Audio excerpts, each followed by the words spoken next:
Gold buyers, మీ కష్టాల్లో నమ్మకమైన మీ ఆత్మీయ నేస్తం.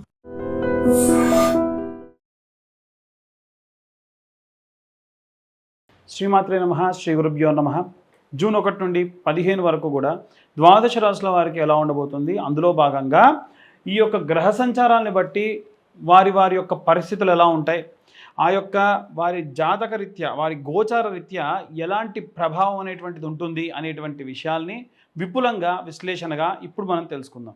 తదుపరి సింహరాశి వారికి సంబంధించి ఈ యొక్క జూన్ 1 నుండి 15 వరకు గోచార ఫలితాలు ఎలా ఉంటాయనే విషయం చూసుకుందాం.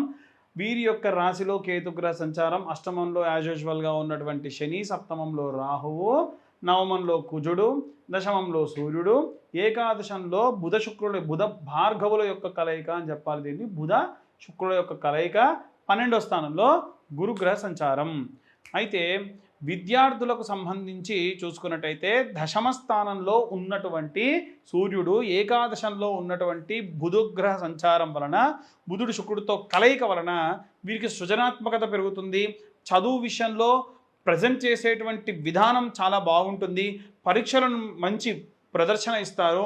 అయితే వీరి యొక్క రాశిలో ఉన్నటువంటి కుజగ్రహం సంచారం వలన, అలాగే వ్యయస్థానంలో ఉన్నటువంటి గురుగ్రహ సంచారం వలన కాస్త మానసిక అలసట పెరుగుతుంది, అయోమయానికి లోనయ్యే అవకాశం ఉంది, మానసికంగా చాలా ఇబ్బంది పడే అవకాశం ఉంది.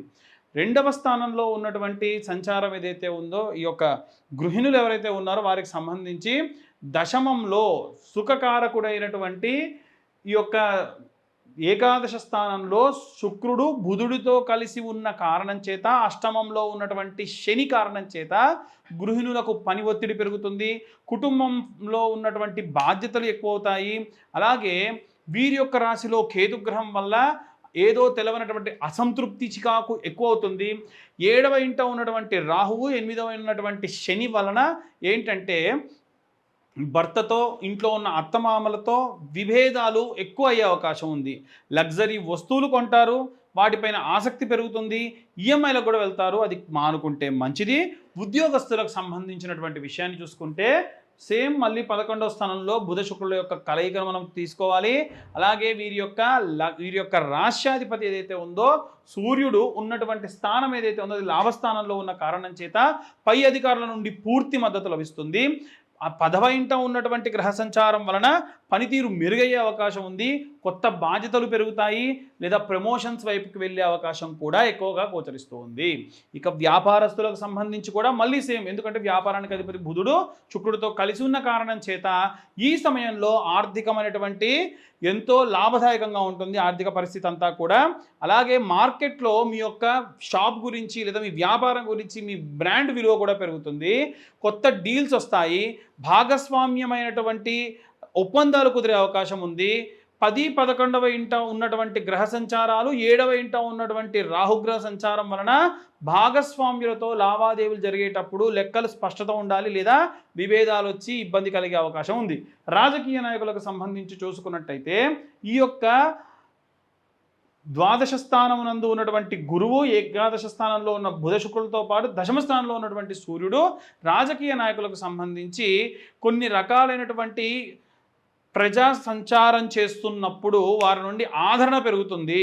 అంటే లాభస్థానంలో ఉన్నటువంటి సూర్యుడు లాభము ఆర్థికంగా ఏమీ ఇవ్వడు. ఎలా ఇస్తారంటే పేరు, ప్రతిష్ట, అంటే దాన్ని ఎంత డబ్బు పెట్టినా కొనుక్కోలేనటువంటివన్నీ కూడా రాజకీయ నాయకులకి దశమింట్లో సంచారం చేస్తున్నటువంటి సూర్యుడు వల్ల లభిస్తుంది. వివాహం కోసం ఎదురు చూసేటువంటి వారి విషయానికి వస్తే, పెళ్లి సంబంధాలు చూస్తున్నటువంటి వారు ఈ కాలంలో వచ్చే సంబంధాల విషయంలో కాస్త జాగ్రత్త వహించడం మంచిది. ఎందుకంటే సప్తమంలో రాహు ఉన్నాడండి. సప్తమంలో రాహు ఉంటే మంచి చెడుగా, చెడు మంచిగా చూపిస్తాడు. దానివల్ల నిర్ణయాలు తీసుకొని తర్వాతకి ఇబ్బంది పడే అవకాశం ఉంది. కొన్ని రోజులు ఆగే ప్రయత్నం చేయండి. పెద్దల యొక్క సలహాలు తీసుకొని లేకుంటే మీ డెసిషన్ మీద వెళ్ళకండి. మీరే డెసిషన్ తీసుకొని వెళ్ళకుండా మీ పెద్దలు, మీ ఇంట్లో ఉన్నటువంటి వారి డెసిషన్స్ మీద ముందుకు వెళ్ళండి, చాలా మంచిది. రైతులకు సంబంధించి ఏంటంటే ఉన్నటువంటి 9వ స్థానంలో కుజుడు, అలాగే 9వ ఇంట కుజుడు సంచారం చేసేటప్పుడు రైతులకు సంబంధించి శుభ ఫలితాలు, అంటే శ్రమకు తగ్గ ఫలితాలు వస్తాయి. శుభ ఫలితం అని అంటే కష్టపడకుండా ఫలితం అనేటువంటిది ఎప్పుడు అనుకోవద్దు. కష్టే ఫలి అనే విధంగా వీరికి ఉంటుంది. కొత్తగా భూమి కొనుగోలు చేయడం కానీ, కౌలు తీసుకోవడం కానీ జరిగే అవకాశం ఉంటుంది. అష్టమ స్థానంలో శని వలన మీకు శ్రమ ఎక్కువ అవుతుంది. పనులన్నీ ఆలస్యంగా అవుతాయి. మందగమనుడు శని కాబట్టి వీలైనంత వరకు కూడా ఈ సమస్యలు రాకుండా ఈ వీడియో ఆఖరులో మీకు క్లియర్గా ఏ రెమెడీస్ చెప్తానో ఫాలో చేయడం అనేటువంటిది మంచిది. వృద్ధాప్యంలో ఉన్నటువంటి వారికి సంబంధించి అష్టమ శని వల్ల మీ యొక్క నాభి కింది భాగంలో ఉన్నటువంటి కాళ్ళు, పిక్కలు, తొడలు, పాదాలు వీటి వల్ల ఇబ్బంది బాగా ఉంటుంది. నొప్పులు ఎక్కువ అవుతాయి. జీర్ణక్రియ వ్యవస్థ కూడా ఇబ్బంది పడే అవకాశం ఉంది. అలాగే మీరు ఆధ్యాత్మికమైనటువంటి చింతన పెరుగుతూ ఉంటుంది. అలాగే ధార్మికమైన కార్యక్రమాలు ఎక్కువగా పాల్గొంటారు. మీ ఇంటి వాళ్ళు లేకున్నా ఎవరో ఒకరి స్నేహితుల సహాయంతో అయినా సరే వీటికి వెళ్ళి మీరు సందర్శించడం లాంటివి చేస్తూ ఉంటారు. విడాకుల కోసం చూసేటువంటి వారికి సంబంధించి కానివ్వండి, లేదా కోర్టు వ్యవహారాల్లో ఉన్నటువంటి వారు ఎవరైతే ఉంటారో వీరు సమన్వయం పాటించడం మంచిది. 6వ ఇంట 7వ ఇంట సంచారం చేస్తున్న రాహు వల్ల మీరు తీసుకునే డెసిషన్స్ చాలా ఇబ్బందికరంగా ఉంటాయి. ఒత్తిడి, మానసిక సవాళ్ళతో కూడినటువంటి అష్టమ స్థానంలో ఉన్నటువంటి శని మీకు డబ్బు ఖర్చు పెట్టించడం ఎక్కువగా చేస్తూ ఉంటాడు. పనులన్నీ ఆలస్యం అవుతుంది. మీరు ఇంకా తొందరగా డెసిషన్ వస్తుంది అనుకుంటే ఇంకా వాయిదా వేసేటువంటి క్రమంలో ముందుకెళ్తూ ఉంటుంది. ఈ వాయిదాల నుండి తప్పించుకోవాలంటే అవుట్ ఆఫ్ కోర్టుకు వెళ్తే బెటర్ అనేటువంటి భావజాలంతో ఉంటారు. అప్పుడు కూడా ఎలాంటి ఇబ్బందులు వస్తాయంటే అవతల పార్టీ ఎప్పుడైతే మీ ద్వారా బయట అవుట్ ఆఫ్ కోర్టు మీరు డెసిషన్ తీసుకుందాం అన్నప్పుడు మీరు మొగ్గు చూపించి ఉండరు. ఇప్పుడు ఒకవేళ మీరు కనుక అవుట్ ఆఫ్ కోర్టు వెళ్ళి సెటిల్ చేసుకుందామంటే వాళ్ళు మొగ్గు చూపించరు. ఎటు తిరిగి సమస్య రోజు రోజుకి పెద్దగా అవుతుంది తప్ప ఎట్టి పరిస్థితుల్లో ఒక కొలిక్కి రాకుండా ఉంటుంది. వీలైనంత వరకు కూడా మీ లీగల్ అడ్వైజర్ని, వాళ్ళ లీగల్ అడ్వైజర్ని కూర్చోపెట్టి ఓపికగా వ్యవహరించండి. దానివల్ల ఈ యొక్క పరిస్థితుల నుండి బయటపడే అవకాశం కనిపిస్తూ ఉంది. ఇలాంటి ప్రతికూల పరిస్థితుల నుండి బయటపడాలి అనంటే ఏ రెమెడీస్ తీసుకోవాలి, ఏ మంత్రం చదవాలనే విషయాలను ఇప్పుడు మనం తెలుసుకుందాం. ఇప్పటి వరకు కూడా మనం ఈ రాశి వాళ్ళకు సంబంధించి విశేషంగా ఎలాంటి ఇబ్బందులు ఉంటాయని చెప్పుకున్నాం. అయితే ఏ రెమెడీస్ తీసుకోవాలి అనంటే విద్యార్థులు ఎవరైతే ఉన్నారో వాళ్ళు ఇది బాగా పాటించండి. ఏంటంటే విద్యార్థులు చదువు కోసం ఒక్క వాగ్దేవి సరస్వతీదేవిని కొలవాలని ఎక్కడా లేదండి.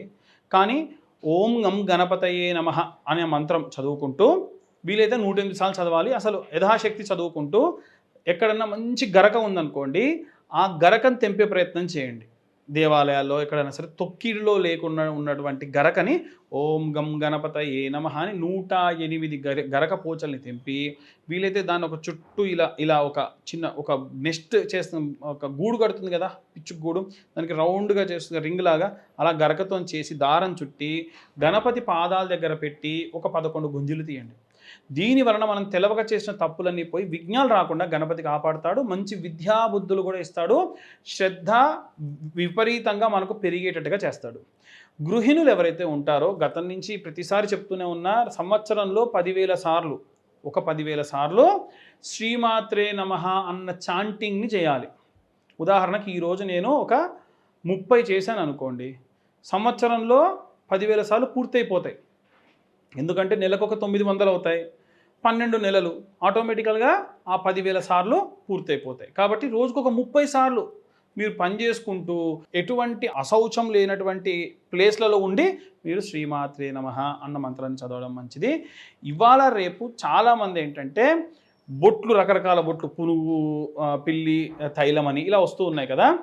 అన్నిటికంటే శ్రేష్టం ఏంటంటే ఆంజనేయ స్వామికి ఎప్పుడన్నా సింధూరార్చన చేయించి ఉద్యోగస్తులు కానివ్వండి, వ్యాపారస్తులు కానివ్వండి, ఇంట్లో ఉన్న గృహిణులు కానివ్వండి, ఇంత సింధూరం తెచ్చుకోండి. కలిపిన సింధూరం, పొడి సింధూరం కాదు. రోజు ఆ సింధూరాన్ని పెట్టుకొని దానిపైన కుంకుమ పెట్టుకోండి, పైన సింధూరాన్ని ఇలా పెట్టుకోండి.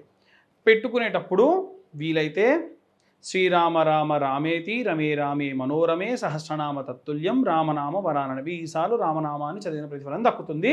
సింధూరానికి శక్తి పెరుగుతుంది. ఆంజనేయ స్వామి రక్ష ఉంటుంది. దీనివలన ఇప్పుడు నేను చెప్పిన క్యాడర్స్ ఏవైతే ఉన్నాయో గృహిణులు, ఉద్యోగస్తులు, వ్యాపారస్తులు వీళ్ళందరూ ఏంటి, ఇంటిని రన్ చేసేవాళ్ళు. కాబట్టి ఆంజనేయ స్వామికి ఆయన చూసుకుంటూ తన భుజస్కంధాలపై వేసుకొని హ్యాపీగా వెళ్ళిపోతాడు, చూస్తాడు. అవే కాకుండా ఈ ఉద్యోగస్తులు, వ్యాపారస్తులు నవగ్రహాలకి 21 ప్రదక్షిణాలు సవ్య దిశలో, 6 ప్రదక్షిణాలు అపసవ్య దిశలో చేయాలి. ప్రతిరోజు చేయాలి. ఇలా చేయడం వల్ల కూడా మీకున్నటువంటి నవగ్రహ దోషం అనేటువంటిది పోతుంది. అలాగే వీలైనంత వరకు రాజకీయ నాయకులు రాజశ్యామల అమ్మవారికి సంబంధించినటువంటి యాగం చేయించుకోవడం మంచిది. వీలైతే రాజశ్యామల అమ్మవారికి సంబంధించిన స్తోత్రం, రాజశ్యామల అమ్మవారికి సంబంధించిన మంత్రం నిత్యం చదవడం వల్ల రాజ్యప్రాప్తి కలుగుతుంది. రాజ్యప్రాప్తి అంటే ఇవాళ రేపు రాజ్యాలు రావండి, ఏమొస్తుందంటే పదవి వస్తుంది. మీరు ఏ పదవి కోసం అయితే చూస్తూ ఉన్నారో పదవి వస్తుంది. ఎంత ప్రతికూల పరిస్థితులు ఉన్నా రాజశ్యామల అమ్మవారు ఒకసారి వచ్చారు అనంటే ఆ దుష్ట శక్తులు కానీ మిమ్మల్ని ఇబ్బంది పెట్టే వాళ్ళు కూడా దూరం అయిపోతారు. అలాగే రైతుల విషయానికి వస్తే ఎక్కడన్నా జంటనాగులు ఉంటే రావి చెట్టు వేప చెట్టు కింద ప్రతిష్ఠ చేసి ఉంటారు కదా, వాటికి ఆవు పాలతో అభిషేకం చేసి మళ్ళీ నీళ్లు పోసి ఆ అభిషేకం చేసినంత మట్టిలో కలుస్తుందిగా, ఆ మట్టి కొంచెం తీసుకొని ఇంకా వేరే మట్టితో కలుపుకొని మీ భూమంతా చల్లుకోండి. మీ భూమిలో నైరుతి భాగంలో ఒకరోజు గుమ్మడికాయ, అది ఆదివారం నాడైతే ఇంకా మంచిది, ఉత్తగా అలా కొట్టి అలా పెట్టండి. అలాగే శనివారం రోజున నిమ్మకాయ కోసి కూడా అలా పెట్టండి నైరుతి భాగంలో. దీని వలన మీ యొక్క భూమికి రక్షగా ఉంటుంది.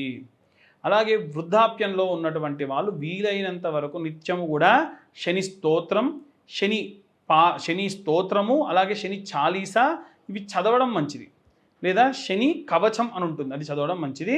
దీని వలన వీలైనంత వరకు కూడా శారీరక బాధలు లేకుండా శని కాపాడుతూ ఉంటాడు. అందరూ కూడా అన్ని వర్గాల వాళ్ళు కూడా మంగళవారం లేదా శనివారం ఆంజనేయ స్వామికి మనకు అభిషేకం, ఆకుపూజ, సింధూరార్చన, వడమాల లేదా రోట్మాల అంటారు, అంటే అప్పాలమాల, ఇది చేయించండి. చేయించినప్పుడు సింధూరాన్ని తీసుకొచ్చుకొని నిత్యం సింధూర ధారణ చేయండి. దాని వలన కూడా మీకున్నటువంటి ఇంట్లో ఉన్న ఈతి బాధలు, ఇబ్బందులు అన్నీ కూడా నెమ్మదిగా తొలగిపోతూ ఉంటాయి. ఇవి ఇప్పటి వరకు మనకు ఉన్నటువంటి గ్రహ సంచారాలను బట్టి మనం చెప్పినటువంటి రెమెడీస్ అన్నీ కూడా. ఇవే కాకుండా జాతకరీత్యా చాలామందికి ఏంటంటే మీ యొక్క జాతకం పూర్తిగా తెలుసుకోవాలి అనుకుంటే మీ పేరు, మీ date of birth, time, place విశేషంగా ఈ కింద ఉన్న నెంబర్కు కాంటాక్ట్ చేయొచ్చు. ఈ యొక్క తిథి, వార, నక్షత్ర, యోగ కరణాలని బట్టి 60-70 పేజీల్లో డీటెయిల్డ్గా జాతకాన్ని మీకు విశ్లేషణగా ఇవ్వడం జరుగుతుంది. ఆసక్తి కలవారు కింద ఉన్న నెంబర్కు కాంటాక్ట్ చేయొచ్చు. సర్వే జన సుఖినో భవంతు. స్వస్తి. And for more videos, please subscribe to iDream. Please subscribe to iDream. Please subscribe iDream. And please subscribe to iDream. For more videos, subscribe to iDream. please like, share and subscribe to the channel. Congratulations, iDream. Subscribe to iDream. Subscribe to iDream. So subscribe to iDream Media. iDream team andarki huge congratulations. Please subscribe iDream Media. Please subscribe to iDream. Subscribe iDream. Please subscribe to iDream.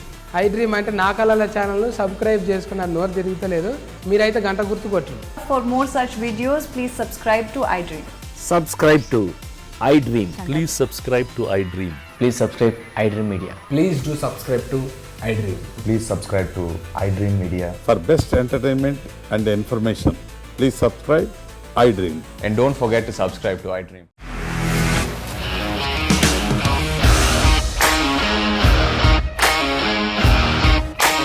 ఇండస్ట్రీలో commitment issues వస్తే నీకు కూడా వచ్చినట్టు morning తీసుకెళ్ళాలంటే కొట్టి పడేసాడు.